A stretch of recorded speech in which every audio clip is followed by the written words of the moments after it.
Eliza was one of my closest friends. Saro siya sa mga insasabihan ko sa mga namatian ko or kunano. Saro siya sa tao na komportable ako mag-istorya because she had that kind of presence that made you feel safe and understood. Circle na mo, siya ang pinakasap sa intiro. Kaya bagay na maski sa day na bagay o di man big deal. Isibian niya like ang sale sa TikTok sandiri niya naabutan. Hinibaan talaga niya do sa room. May imudan mo talaga kung gaano siya ka-pure tas soft sa mga bagay-bagay, lalo na kung permi siya nakakaupod. She rarely spoke about her problems. Yun na mas kahalataon na baga na may problema or kaipuhan siya, diri siya masabi sa imo kaya kaipuhan mo talaga na haputon. Sa circle na mo, halos entero kami may soft side kan Eliza. Anderi ka makatanggi kaniya kung mapaupod siya kung diin or kung ano pan mga himuon niya. But despite being sensitive and soft, kasulid niya kaupod, kasulid niya sa mga bagay-bagay. Diri may niya feel minsan, but daghan ang panahon na napaugman niya kami. Minsan sa mga kalutangan niya, sa pagiging random, lalo na sa GC. Ibigla na lang yun ma-chat sa maskinano out of nowhere baga. Tas ang pagiging kalog niya sa amo, lalo na kung kompleto kami. Ipapaimod niya talaga na konfi siya pag abot sa amo. Kaya grabe na pagpadaba na mo kaniya. She was one of a kind, someone you didn't meet twice in life. Thank you for everything, Eliza, for the laughs, the memories, and all the love you gave. You've been such a big part of my life and I'll carry you in my heart forever. I'll always miss you. Rest easy. You'll always have a place in my heart. We love you.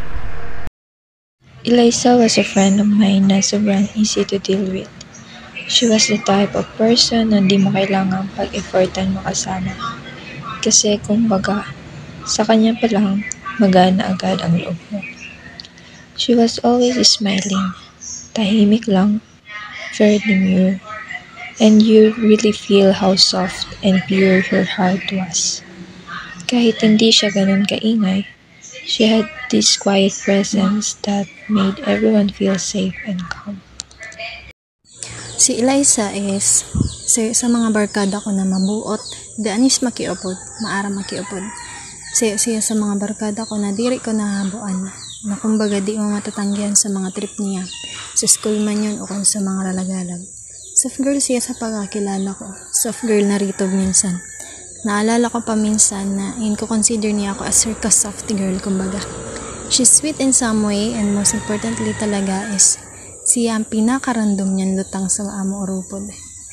Limbawa, nagjokan sa'yo sa amo na barkada tas siya na puyuon lang. Tas kami sige na tirinawa. Tapos na kami magtirinawa siya na tinawa pa kay. Tsaka palang ngayon niya na-gets ang kuna naman niya to na joke. She's funny in a way na diri niya aram. Kung aram lang niya kung paano niya kami napapangirit sa mga karanduman niyan kalutangan niya. Di ko aram kung nakay pero mayan talaga ako sa soft side na para kaniyak. Eliza is a good friend. Maski sa halipot ng panahon na nag-urupod kami, masasabi ko na mayad siya. Magaanan siya sa buot. And I will surely gonna miss her. The bond, the memories that our friendship created will never be forgotten. I love you, Eliza, till our paths cross again. Pati ba naman ini na message kan Eliza ikakram. Pero sabi ko man nga sa bagay sa ranay namang kirita san inkakraram.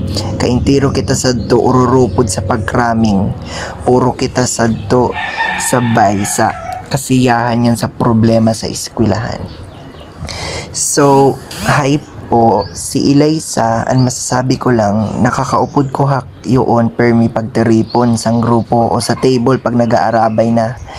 Hurihirayo man kami sa kada saro niyan, di man nagad kami sa uradlaw nag-istoryahan na klase na band sa amo na duwa. Pero pag indudumdum ko intiro na moments na nakaupod ko siya, an sa subik, an sa uradlaw sang grade 11, sang grade 12 intiro, an masasabi ko lang, permi ako na ano kaniya, bagan nai-enjoy ko pag yun siya niyan, permi ako okay sa kaniya.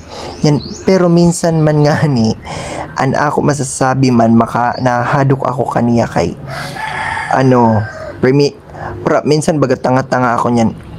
maano man siya, pag nauyam siya, masabi man yun sa ako san anong makahadok, di napuyo na lang ako. Yan saro man minsan siya manan makakatinawa na pangirit sa ako kay adaw girl minsan good makatinawa ka lang san biglaan agad na insasarabi niya yan. Minsan pa may yun san piragabos na mangirit na lang siya pag tapos na ang joke baga na irog soon. Kaya wara pag iniisip ko talaga bagan permi diri diri man agad na mumundo bagan nangingirit ugang ako sa sa mga urupuda namo, pero mao na nga yun na man ako nagpapasalamat man ako na nakilala ko siya maski sa duha kadto ka taon na mao kami nagkakilala niya nagkaupudan, at least napa tinawa namong kada saro niya na nakilala namong kada saro yan. Mao yan ako man permi diri lilimutan yan permi ko dugam-dumon. Love you Eliza. Eliza, pasensya na kung maluya ako sagad sa dinabagay, pero aram mo man baga kung gaano ka na makapadaba na camping fam, lalo na ang daraga sa table. Nabigla talaga kami sa nangyari sa imon na halos diri kami makapaniwala na ikaw talaga yadto. Mapagal man isipon na wara ka na, pero kay puhan tanggapon kay aram ko diri ka mauugma sa amo kon permi na kami mamundo. Diri ka na mo lilimutan nilay. Intero na bagay na pinagurupuda nato sa danis na mga bagay na in-share mo sa amo. Lalo na pag-abot sa pagtukdo sa pagsayaw. The best ka. Naalala ko pa pero mo ako papangisyan pag namamali ang steps ko sa pagsayaw nato tango. Hinimo ko talaga ang best ko na makaaram magsayaw maski mo ko daton lawas ko kay aram ko na mayad ka sa pagsayaw and ini-enjoy mo talaga ang inihimo mo. Mamimiss naman o rupuda nato yung tiro ang tinawa mo, lalo na ang mga jokes mo, tas ang karanduman mo sa GC. Pasensya na Ilay, mao lang ang masasabi ko. May your soul rest in peace. We love you Eliza. Eliza, iba gusto nang gawin na mo sa imo pag lutang-lutang ka sa room? Wara, makatinawa lang. Kay sa grupo ta, ikaw talagaan lutang baga permi, pero boka ka be. Permi ka man boka, madam-madam ka baga sa room. Naalala mo sinabi ni Prince na an artista na nagpapayong sa bodyguard. Ika talaga sa to be, ban kabog ka permi, entero na himuon mo, madam-madam ka talaga. Nan maski mahinhinong ka, ban kaya mo i-slay entero. Ban bakit? Pulang ka ba? Ikaw lang sa tubi. Pero maski madam-madam ka, ikaw manggihap ang pinaka-soft sa ato. Kababawo ng luha mo. Madali yung ka maapektuhan sa mga bagay-bagay.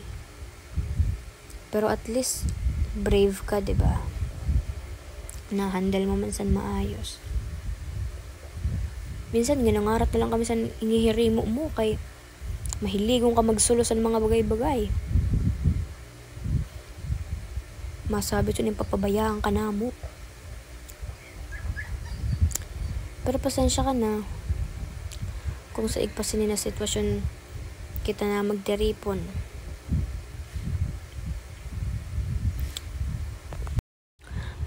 Gusto ko man mag-sorry kay pag babara-bara ko baga ikaw, maski matanuso ng paghapot mo sa ako, pero intitinawhan mo lang ako. Cute ng baby! Baga, igkasan sa ako. Kaya minsan ako konsensya na lang sa nangihimo ko kay mabuoton ka masyado. Tapos maging paparaulit ko pa ikaw, di ka na uuyam. Makamimiss lang talaga, be.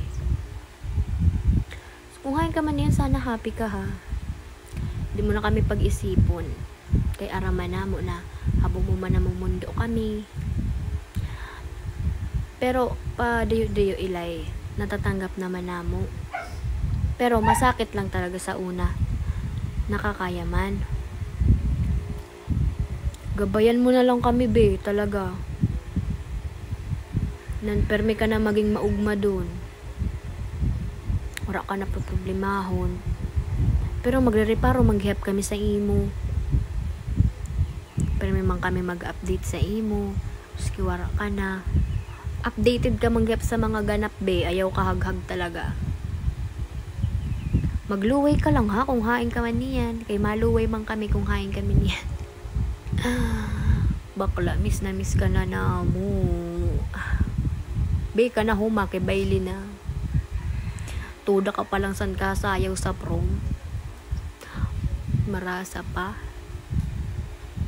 Anlas na istoryahan, sa subik pa kita. Enjoy nga ako sa tumagbati sa imo kay every time talaga na nagchichika ka, give mo talaga energy mo, like may demo ka pa kung nagkikwento ka. Tas na yan, di na namin maranasan. Pero talaga son kay puwan tanggapon. We love you, Eli. Pero may yung tandaan. Di mabago ang pagmamahal na mo sa imo talaga, be. Kung hain ka man na yan, dapat madam baby ka manggihap. Dapat slay ka manggihap. Forever young? Kawog ka talaga, be. Ingat. Mahal na mahal ka na mo. Bounce.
Bago sasabak sa defense.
mo